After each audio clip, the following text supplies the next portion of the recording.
Okay okay Krishna Reddy గారు మీరు చెప్పండి. అయితే ఇప్పుడు బాధితురాలి ఓటర్ ఐడి, గతంలో జరిగిన ప్రమాద వివరాలు ఇవన్నీ ఆమె మేజర్ అని రుజువు చేస్తుంటే, ఓ పక్క పోలీసులు మైనర్ అని తీర్పిచ్చి పోక్సో కేసులో బండి భగీరథని ఇరికించాలని చూస్తున్నారు అని ఆరోపణలో నిజమెంత? మేడం, ముందుగా మీకు మెట్రో టీవీ వీక్షకులకు అలాగే చర్చ వేదికలో పాల్గొంటున్న అందరికీ శుభ సాయంత్రం తెలియజేసుకుంటూ, మేడం ఇందాక మాట్లాడిన అతను ఎవరు మేడం?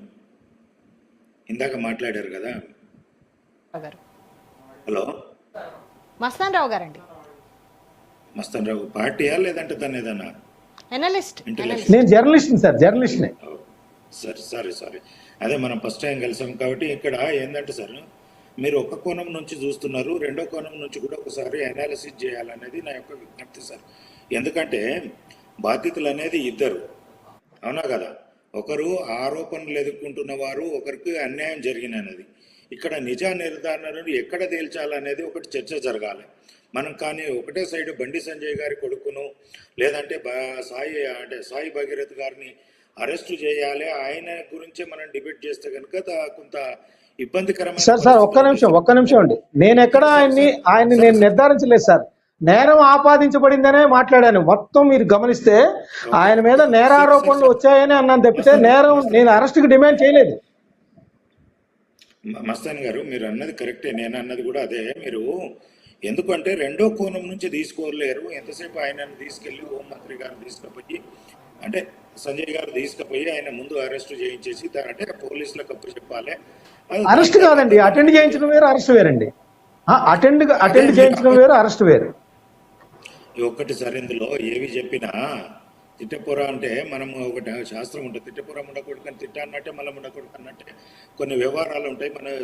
మనం జరిగే పరిస్థితులలో కూడా ఆ పరిస్థితులు ఏంటనేది మనం ఒకసారి క్షుణ్ణంగా డిస్కస్ చేద్దాం సార్. ఇక మీరు మాట్లాడిన దాంట్లో నేను తప్పుపట్ట కానీ జరిగే అంశాన్ని నేను డిస్కస్ చేస్తాను సార్.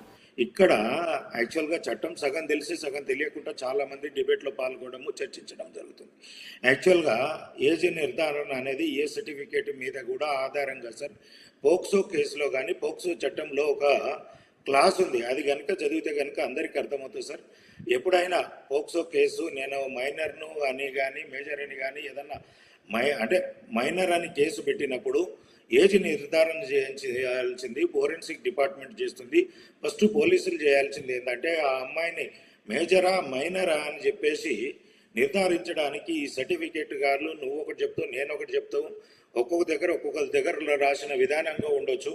అది స్టాండిటీ కాదు. ఈ కేసులో ఒకటి ఏంటంటే ఫోరెన్సిక్ కేసే ఫైనల్ అథారిటీ, అదే కోర్టుకు వాల్యూడ్ అవుతుంది. దాన్ని పోలీసులు ఎందుకు లేట్ చేస్తున్నారు, దీని వెనకాల ఏం కుట్ర కోణం ఉన్నది అనేది ఫస్ట్ పాయింట్ సార్.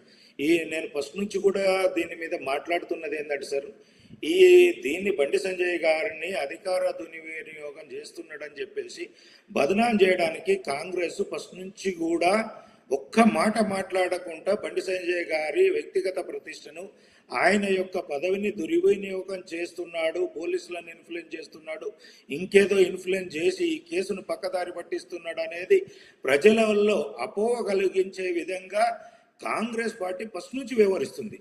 ఇంకొక అంశం సార్, ఇందాక మీరు అన్నారు అక్కడికి పోయినప్పుడు ఇచ్చేయాలన్న ఫస్ట్ ప్రైమరీ అఫెన్స్లో ఎట్లుంటుందంటే సార్, ఫోక్సో కేసులో మీరు ఒకసారి పూర్తిగా మీరు చూడండి. దాంట్లో ఉండాల్సిన అంశం ఏంటంటే ఫస్ట్ పోయి ఎప్పుడైతే నాకు ఇది జరిగింది మైనర్ను అనేసి కేసు పెట్టినప్పుడు వాళ్ళు కేసు తీసుకున్న తర్వాత సెక్షన్లు అనేటి అమ్మాయిని పిలిచి కౌన్సిలింగ్లో మాట్లాడిన తర్వాత నిజ నిర్ధారణ చేసుకున్న తర్వాత సెక్షన్లు పెడతారు.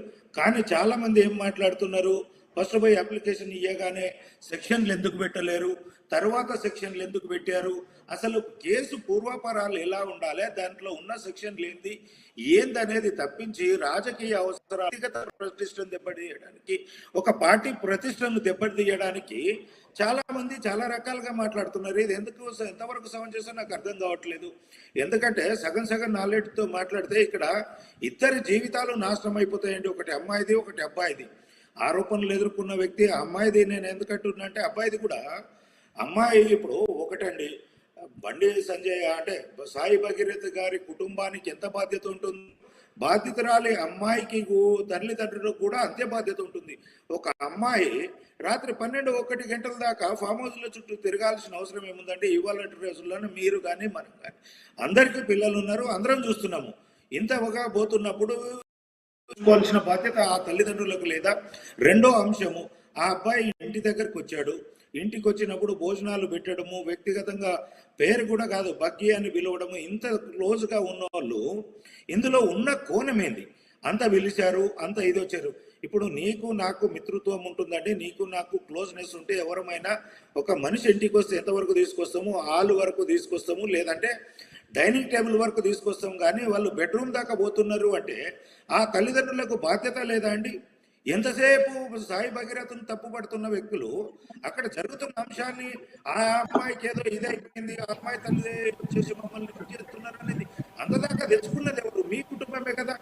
ఆ ఇంటికి వచ్చినాడు ఆ అబ్బాయి ఎటువంటి వాడు, ఆ అమ్మాయితో ఎలాంటి సంబంధం ఉన్నది, ఏమున్నది? ఓకే ఓకే ఓకే కృష్ణారెడ్డి గారు, ఓకే ఇలా రోడ్లోకి వచ్చి డబ్బులు పెట్టి పిల్లల్ని రోడ్ నంబర్ వేస్తున్నారు, నా పిల్లల ఫోటోలు బదనాం చేస్తున్నారంటే ఈ పరిస్థితి తెచ్చుకున్నది ఎవరు? మన పిల్లల్ని మనం ఓకే కృష్ణారెడ్డి గారు. కాపాడుకోవాలి.